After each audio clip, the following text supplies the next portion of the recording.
नमस्कार मित्रांनो, स्वागत आहे तुमचं मराठी टेक मित्र आपल्या यूट्यूब चॅनलमध्ये.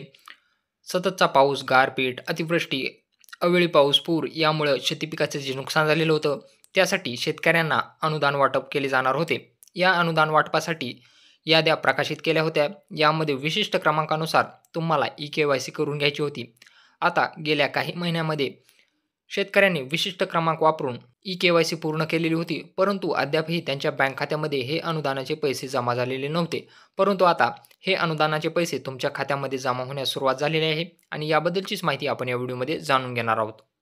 अतिवृष्टी, पूर, अवेळी पाऊस, दुष्काळ, वादळी वारा व गारपीट या नैसर्गिक आपत्तीमुळे बाधित झालेल्या शेतकरी व अन्य घटकांना राज्य शासनाने वेळोवेळी शासन निकषानुसार मदत जाहीर केली होती. यातील 5,39,605 लाभार्थ्यांना 592,34,90,530 रुपयाची मदत संबंधित लाभार्थ्याच्या आधार संलग्न बँक खात्यामध्ये मदत व पुनर्वसन आपत्ती व्यवस्थापन विभागामार्फत डीबीटीद्वारे वर्ग करण्यात आली आहे. अशी माहिती मदत व पुनर्वसन मंत्री मकरंद जाधव पाटील यांनी दिलेली आहे.